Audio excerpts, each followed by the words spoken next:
This was kind of 98, 99. Like there wasn't much respect for female leadership at all. And actually the women that were in leadership roles then, they actually looked a lot like men and were aggressive and acted like men, and they kind of had to, because there weren't many chances for women, and so they had to mold themselves. And I very quickly didn't want to be that, so I left the corporate world and ran away to the fashion industry. Women won't oversell anything, where men will say, it's fantastic, we've got this huge opportunity, we already know all this. Women will say they'll only be that confident if they've already got a signed contract from a customer.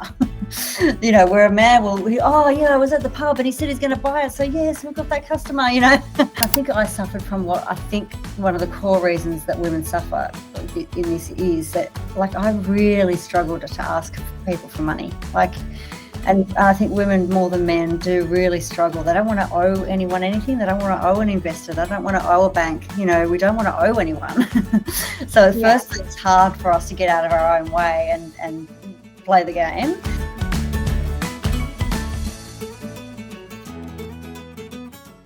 Thanks a lot, Jodie, for joining us in our interview series.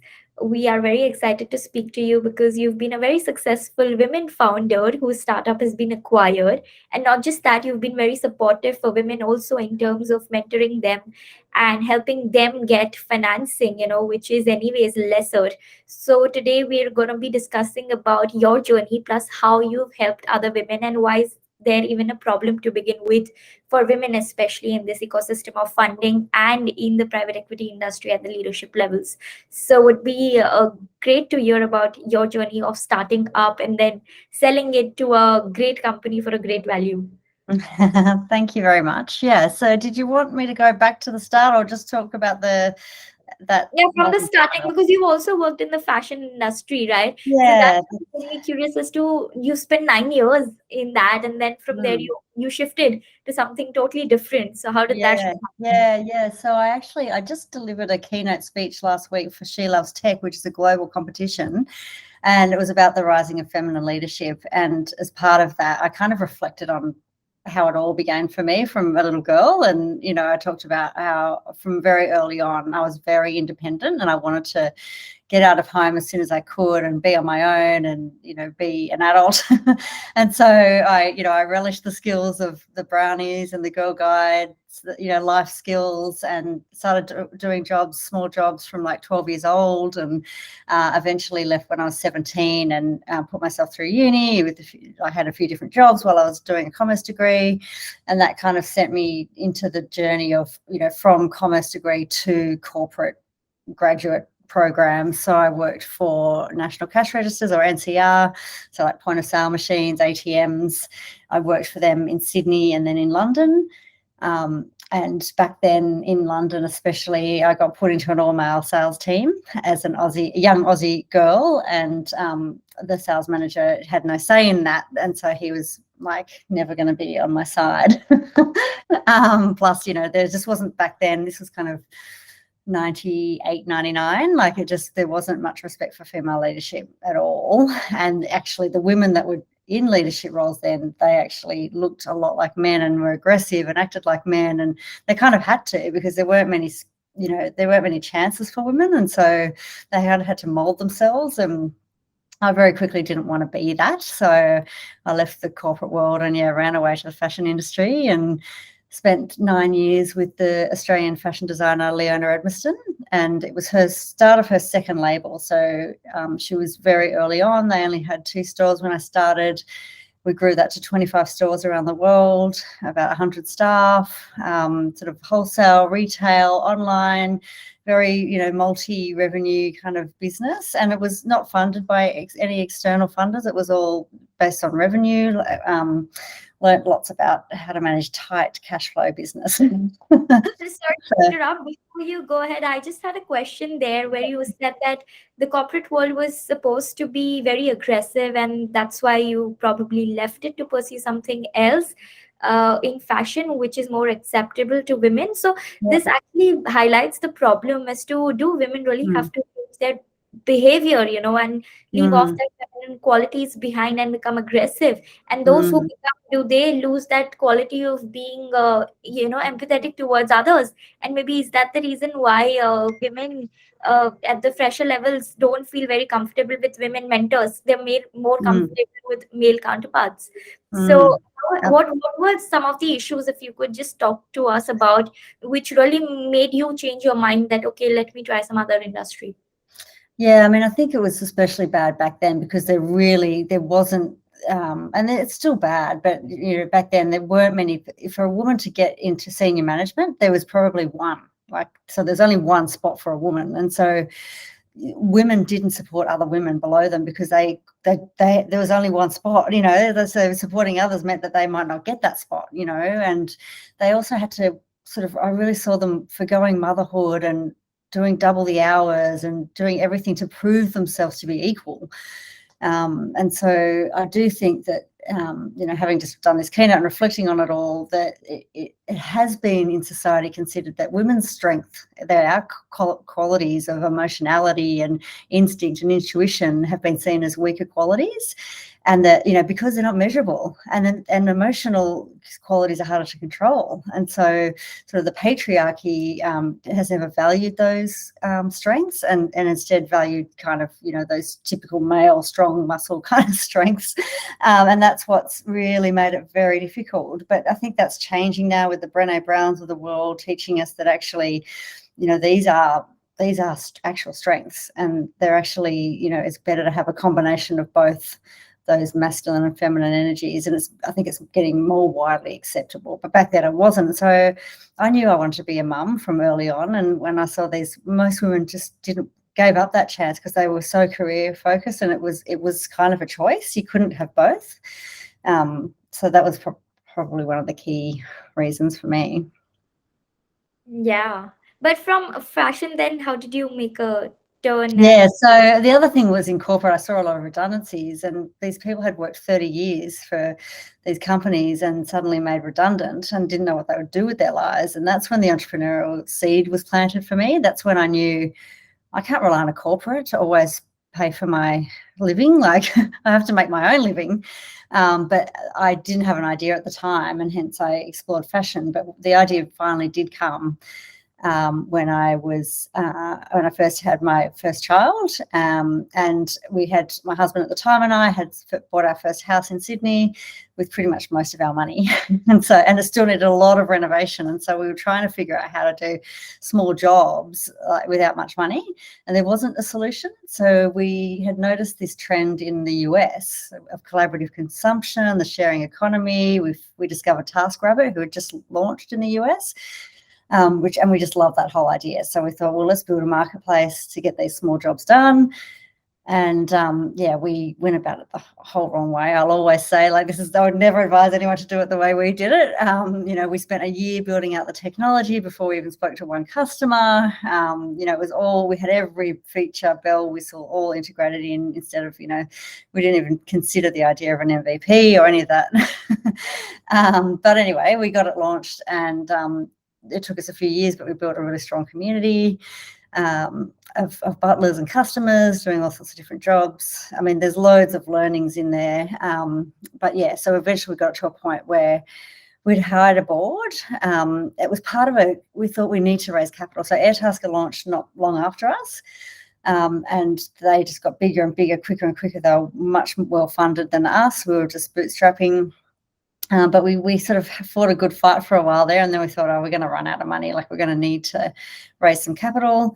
So we started down that journey, and it was I have to say, I just failed at raising capital. I couldn't find an angle. I couldn't find an investor. We got wrong advice. We were unsuccessful. We then appointed a board and tried to sort of work out our strategy. And one of the options was to look for acquisition opportunities. And at the time, Airtasker were just about to do, I think, the Series A, quite a big round, 20 million US, and have some Asian investors as well as Aussies. So they were looking for quick growth, and quick, things like a big story like an acquisition and bringing on a big new chunk of community was really favourable to them at that time, and so that was then the best option for both of us. So it worked out really well. That was just one of those serendipitous moments, I think. Yeah, but let me ask you, why was it difficult to fundraise? Was it because you were a woman and you were looking out for opportunities, or there Yeah. was some gaps? Yeah, I think so. And I think I suffered from what I think one of the core reasons that women suffer in this is that, like, I really struggled to ask people for money. Like, and I think women more than men do really struggle. They don't want to owe anyone anything. They don't want to owe an investor. They don't want to owe a bank. You know, we don't want to owe anyone. So at first it's hard for us to get out of our own way and play the game. And then back then, this was 2000 and probably 13 probably.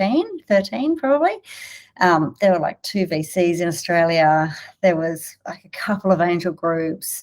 There wasn't very many options. And, this was very new concept.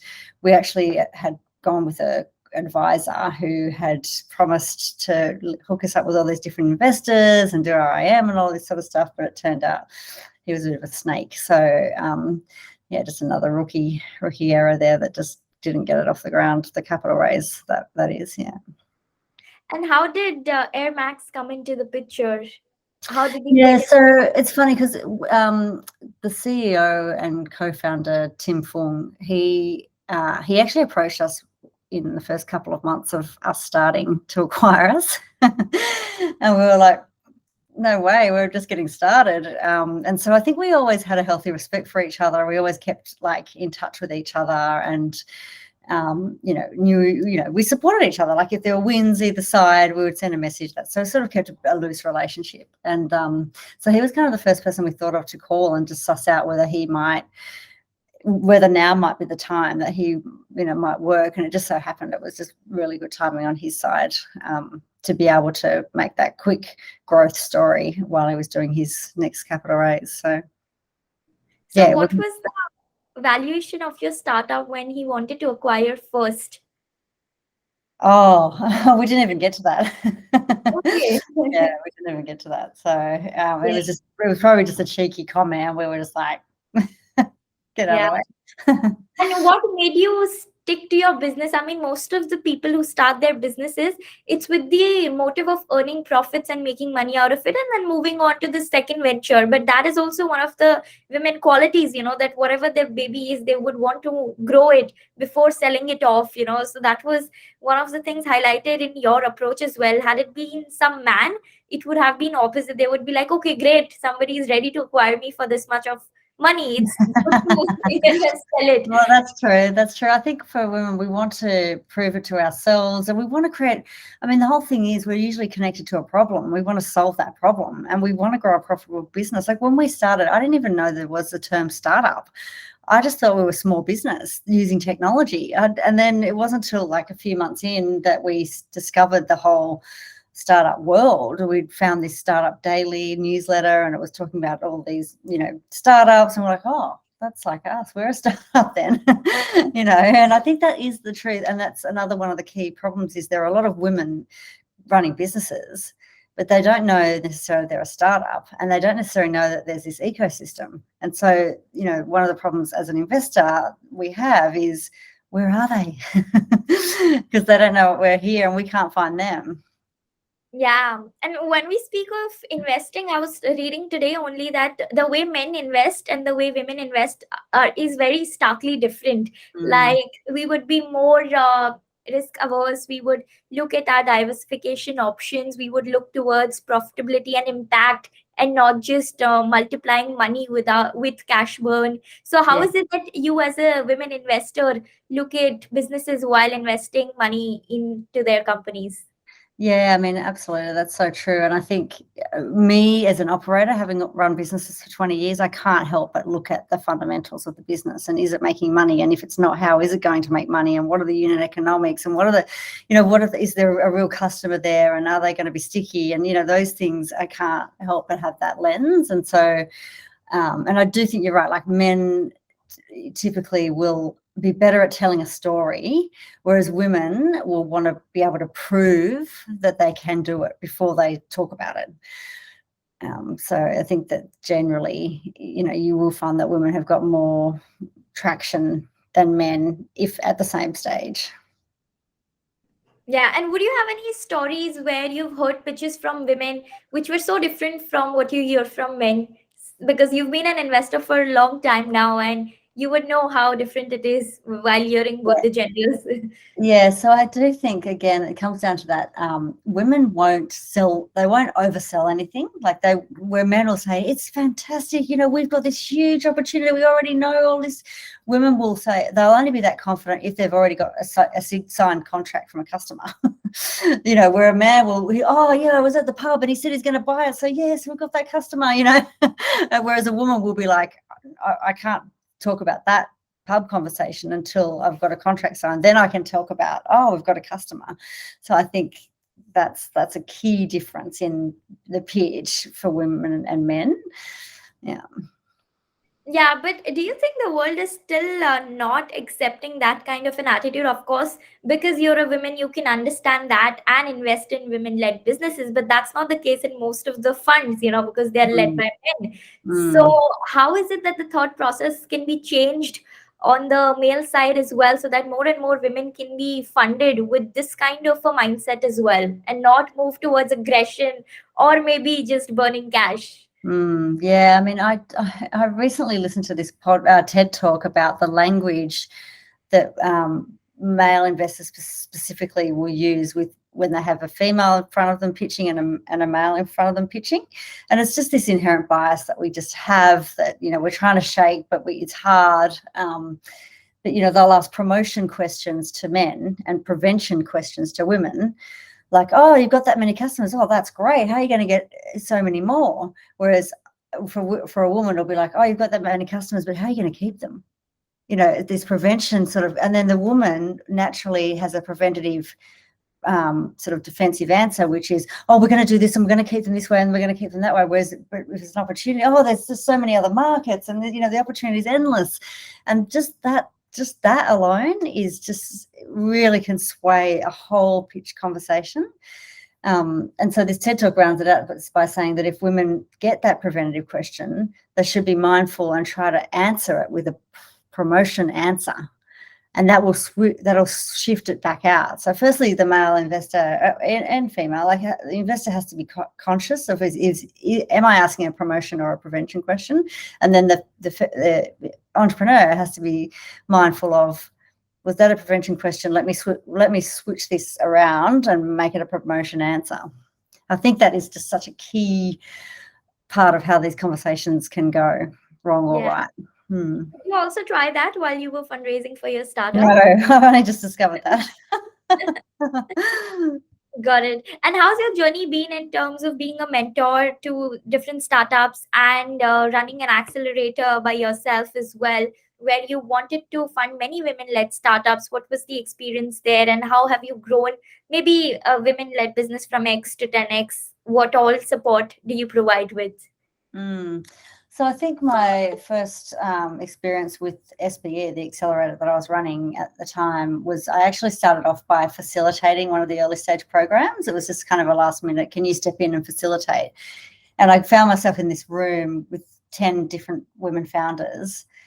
And I always say this, like I felt to me like I've got into a mother's group room. Like there's nobody else in the world that understands what you need with your 6-week-old baby than the other women next to you with a 6-week-old baby.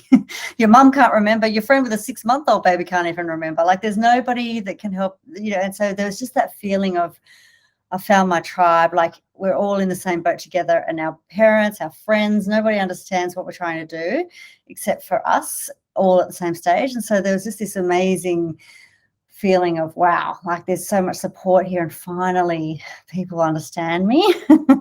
And so then I got hooked and the opportunity was there to run the accelerator, and certainly didn't do it by myself. There was lots of us, working towards it. And that support, I think, of just having that understanding, like that empathy. I've been there, or I am there at the same time as you.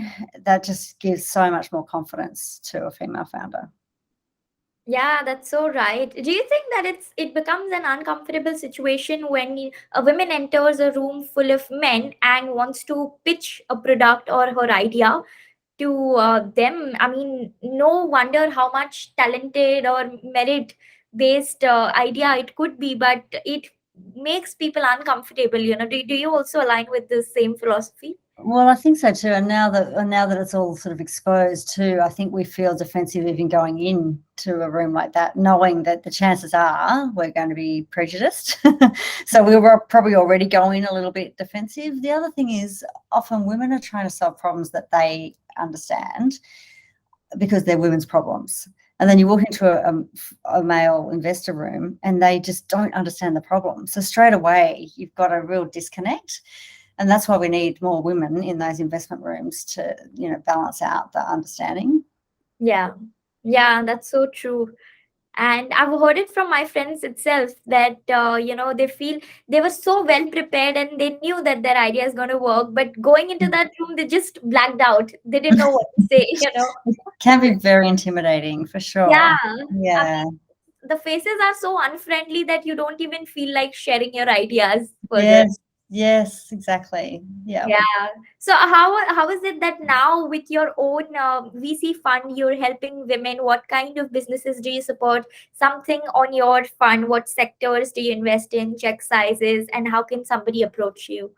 Yeah, great. Yeah, so Tractor Ventures, we're not so much a VC, but more it's non-dilutive funding. So we're providing an alternative to VC, and we work with our VC friends all the time, and we're often share deals and recommend founders to each other.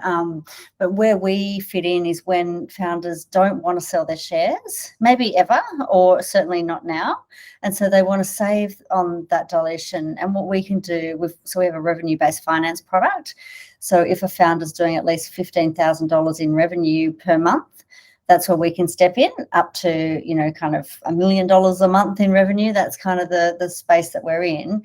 We can lend against that future revenue with an unsecured revenue-based finance loan. And what we can help them do is get their revenue up to a much higher rate. And then if they want to go and sell shares, that's a much better time to do it because their valuation will be much higher. So that's the space we play in. And it tends to be, our loan sizes tend to be around, on average, $300,000. And that is usually kind of 2 to 3 times monthly revenue. And then we can refinance again in 3 to 6 months. And, we really see ourselves as, my co-founder April has coined the phrase that we're here for a long time, not a long term. And so we want to build those relationships and help women, not only just with the money, but also we've got like an amazing network of investors who have invested into Tractor, as well as our own extensive networks that we'll pull in to help. Because, all of our founders that we invest in are all going through the same problems. So they're across any industry: ag tech, death tech, ed tech, health tech. Like it's across all industries, but all technology based, and all have the same problem: raising capital, hiring engineering staff, sales, international expansion. Like everyone's going through the same problems and challenges and opportunities because they're all kind of at that same stage in their journey. Yeah. But what made you choose this method of revenue-based financing and not pure play equity-based financing as other VC funds do? Yeah, so great question. I'm so glad you asked.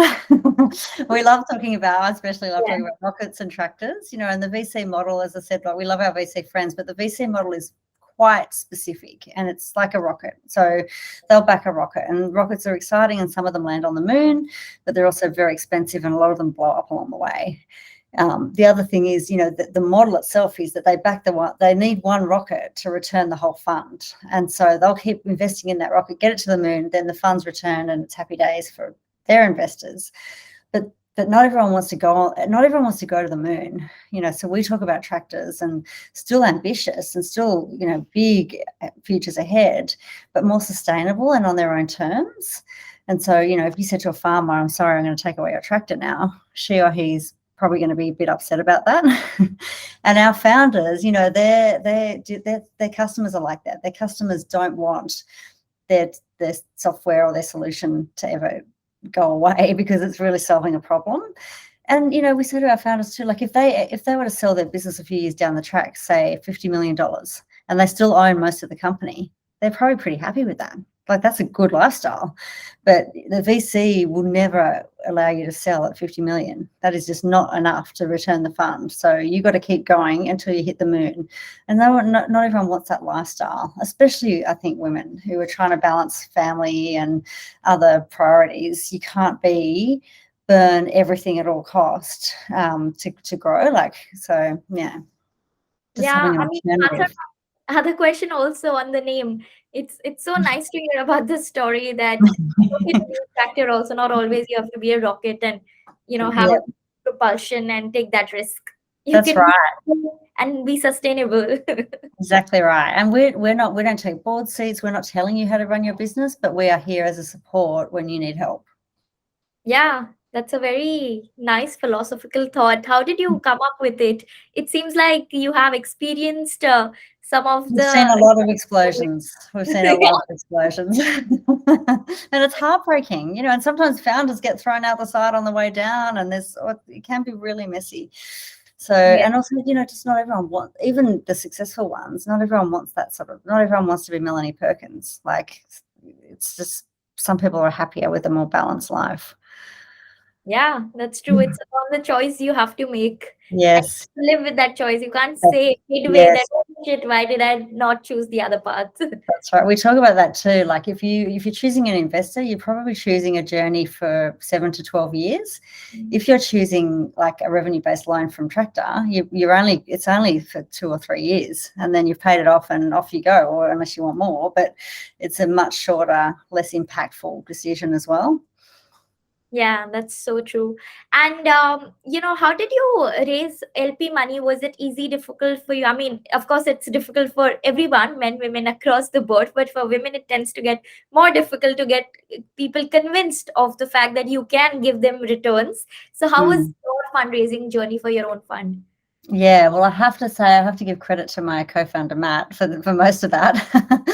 Having said that, like I think that our investors were definitely backing our whole team, and the fact that we are all like we've been to this rodeo at least 2 or 3 times each, and so we've now got that advantage where we'll sit in meetings all the time, and one of us on every decision we make, one of us will say, "Oh, don't step on that landmine. I've stepped on that one," and like we've all made so many mistakes over our time that we're very good at avoiding the landmines now. So I think that helps give investors confidence. Yeah, and how did you find a women co-founder for you in the fund, partner? Because many people struggle to find co-founders, Mm. especially for their business or their fund. How was it for you? Well, that's true. So Matt and April are my co-founders, and they're a married couple. And Matt and I have known each other for sort of 6 years before Tractor, as both of us being active mentors and leaders in the ecosystem. And so we'd always cross over, and then we were also advisors on different companies specifically as well. So we started working closely together. So I guess it was probably his idea initially that, the three of us would make a really good co-founding team, and then again timing was kind of right, and I really believed in this idea when he first said it, because my own experience and just knowing that there's that gap for all founders, not just women. Got it.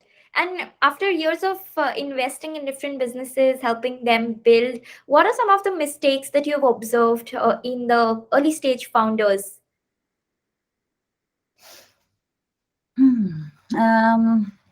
I think one of the hardest things early on is just keeping that mental strength. Like quite often, and we'll joke and say, we provide this advice and that advice, but more often than not, we're just a shoulder to cry on. Like, and it's like, especially founders that don't have co-founders, and they really struggle. Like it's hard when you're starting out. There can be so many opportunities, and so which one do you take and which one don't you take? That's one of the biggest things. And I guess having that struggle to decide in your own echo chamber, that's difficult. So yeah, often it is, I'd probably say, choosing the right opportunities. Yeah. And how important do you think a role of a mentor is for these founders, and how can they find great mentors around them? Because finding that in itself is also a challenge.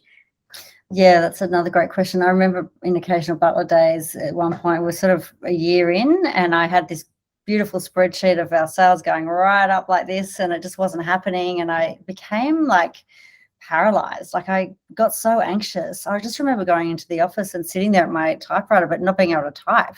Typewriter, computer. I'm not that old.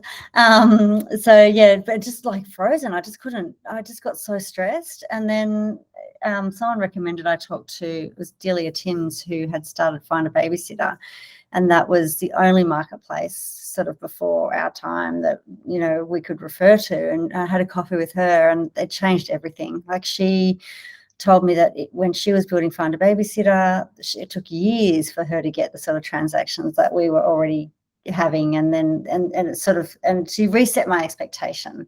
And once I reset my expectation, I sort of could breathe again. And then I got back into action, and then, you know, built the flywheel off from there. So it's like, I think for mental stability and strength, like, it's critical. And also, you know, there's so many people out there that have, if they've been down the path, especially in this ecosystem, they're more than happy to help. Like, you know, so you're crazy not to take those learnings if they're out there. Then, like, making the mistakes yourselves that you could have avoided is no, I think mentorship is critical. Yeah, I mean, you can smartly avoid some mistakes that your mentor has made and Yes, get exactly. right. Exactly right. Exactly. And so finding them, you know, I think it's having a good think about who it is. Like, you know, you can reach out directly via LinkedIn or Twitter, and, you know, if it's something similar, then chances are that person's going to be happy to help. Yeah, that's true. And I had one question. While hiring, most of the people also tend to, sway towards men, because they think that a woman, what if she gets married in between the work, and what if her family doesn't support her? And given the fact that a woman is very confident that she can prove her mettle in the job and she can carry on, yet questions are thrown at her, that can you work while you're pregnant, and will your productivity level be that higher? And there are so many things that a woman has to go through that a man doesn't even have to. So in terms of your hiring at the fund, how is it? Would you prefer to, suppose, give a job to a woman or a man at this equal level? If both of them have approached you, whom would you choose, especially when a woman is at the age of getting married? Yeah, I mean, there's that. It reminds me of that saying. You know, if you've got a job to, what is it? If you've got a job to do, give it to a working mum. like it's pretty proven that working mums, for example, are far more productive than anyone else. Wow, which report is this? I'm gonna put it out. Well, it's true. I mean, I'm a working mum, and you have only so many hours of the day, because then there's school pickup, and then there's dinner to cook, and then there's other things to do.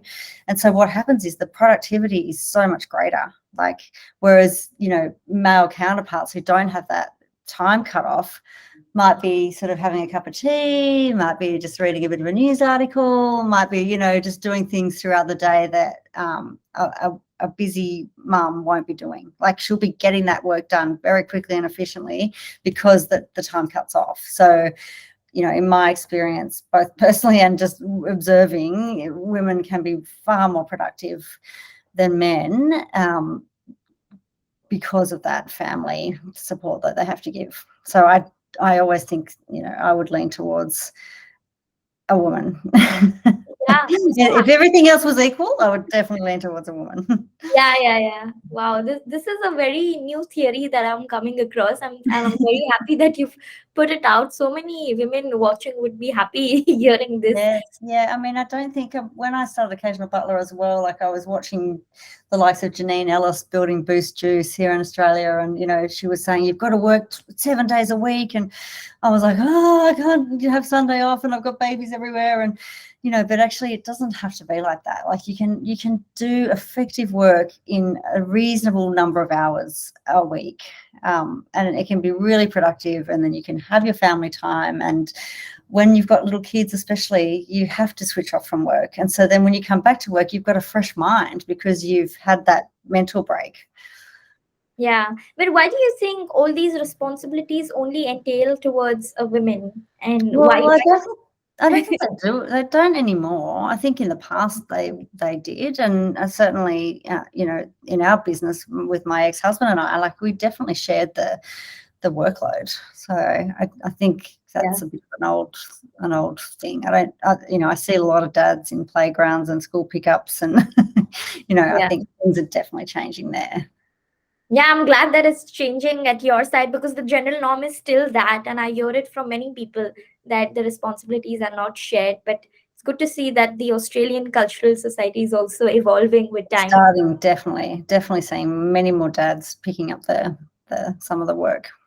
Yeah. And how's the culture in your firm? Is it hierarchical, purely merit based? How do you do the promotions? And what kind of what pedigree of people do you hire for Tractor Ventures? Yeah, I mean, we have definitely started with a senior team. So there's 16 of us, and we're all really senior and expert in our field. So we've been really lucky. I think our mission is clear, and we've been able to attract some amazing people who believe in that mission. And we all think we're going to be very successful, so we're all excited for our future.